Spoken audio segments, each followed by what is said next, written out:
Good morning students, welcome to my channel. Competitive ইংলিশের আরো একটি ইম্পর্টেন্ট টপিকে চলে এসেছি।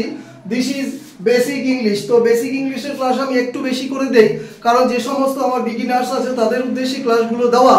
যারা মডারেট বা অ্যাডভান্স লেভেলের ক্যান্ডিডেট আছো তারাও কিন্তু প্রত্যেকে নোট ডাউন করবে। চলো স্ক্রিনশটের জন্য কয়েক সেকেন্ড সময় দিচ্ছি।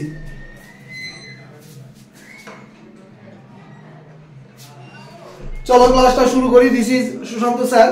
তো কি বলেছে দেখো টপিকটা, ইউজেস অফ বোথ।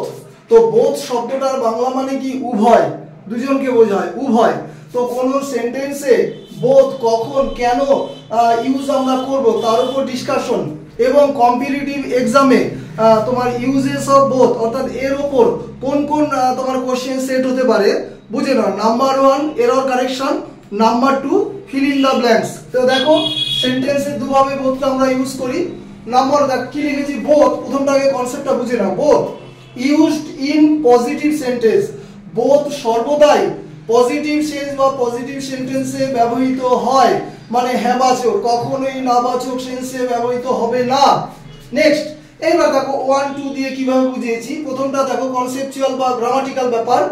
বোথ একটা সেন্টেন্সে দুভাবে ইউজ হতে পারে, প্রোনাউন হিসাবে এবং অ্যাডজেক্টিভ হিসাবে। তো एग्जांपल দুটো দেখো। নাম্বার 1 কি লিখেছি, বোথ ওয়্যার প্রেজেন্ট। উভয়ই উপস্থিত ছিল। এখানে ভার্ব কি? ওয়্যার।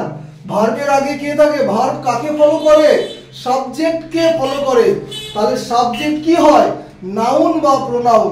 তাহলে বোথ তো কারো নাম হয় না, তাহলে বোথটা নাউন নয়, তাহলে বোথটা এখানে কি হবে? প্রোনাউন। তাহলে সেন্টেন্সে বোথ প্রোনাউন হিসাবে ইউজ হলো। এবার 2 নম্বরটা দেখো, both the students were present. উভয় ছাত্রই প্রেজেন্ট ছিল। কার সম্বন্ধে তথ্য দিচ্ছে? বোথ স্টুডেন্টস এর সম্বন্ধে। তাহলে স্টুডেন্টসটা এখানে নো ডাউট নাউন। তাহলে নাউন সম্বন্ধে যে তথ্য দেয় তাকে কি বলে? তাকে বলে অ্যাডজেক্টিভ। তাহলে দ্বিতীয়টা অ্যাডজেক্টিভ হিসাবে, আর প্রথমটা অবশ্যই প্রোনাউন হিসাবে। তাহলে ফিল ইন দ্য ব্ল্যাঙ্কসে তোমাকে দিতে পারেন, ধরো বোথ ওয়্যার প্রেজেন্ট। এবার তোমাকে অপশন দিল যে the word both is noun, pronoun, adjective, adverb ইত্যাদি। তাহলে সেখানে যদি আমরা কনসেপ্টটা বুঝি তাহলে কিন্তু করে আসতে পারবো। অর্থাৎ বোথের পর ডাইরেক্ট যদি ভার্ব থাকে বোথটা কিন্তু এখানে প্রোনাউন হবে, ঠিক আছে। আর বোথ যদি নাউন সম্বন্ধে তথ্য দেয় তাহলে বোথটা হবে অ্যাডজেক্টিভ, ঠিক আছে। এটা সাধারণত ফিল ইন দ্য ব্ল্যাঙ্কসে দেওয়ার সম্ভাবনা। নাম্বার 2 দেখো, প্রিভিয়াস কোনো একটা ক্লাসে আলোচনা করেছিলাম যে কোরেলেটিভস। কোরেলেটিভস মানে কি? নিত্য সম্বন্ধীয়। তো নিত্য সম্বন্ধীয় অব্যয় দেখো কি বলেছে, বোথের সাথে সব সময় কি নেয়? এন্ড নেয়। এন্ড, বোথ এন্ড মুখস্থ করবে। এবার এরর কারেকশন ওরা কিভাবে দিতে পারে?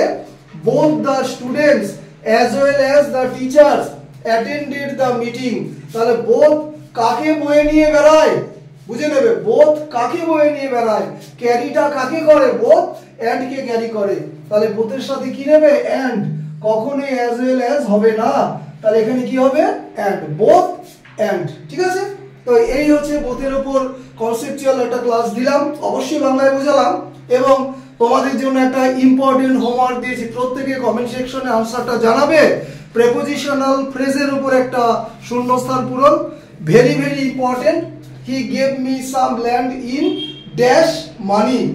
অপশনগুলো পড়বো না, তোমরা বুঝে নেবে। ABCD আমি লিখে দিয়েছি। কমেন্ট সেকশনে প্রত্যেকে আনসার সেন্ড করবে। ইউটিউব এবং ফেসবুক দুটো জায়গাতে প্রতিদিন 3টে করে ক্লাস দেওয়া হচ্ছে। যাক, সম্পূর্ণ ক্লাসটা বাংলায় বোঝাই, তাই সকলের কাছে লাইকস, সাবস্ক্রাইব অবশ্যই আশা করি, এবং শেয়ার করবে, বেশি বেশি করে শেয়ার করবে। ক্লাস শেষ করলাম। Have a good day.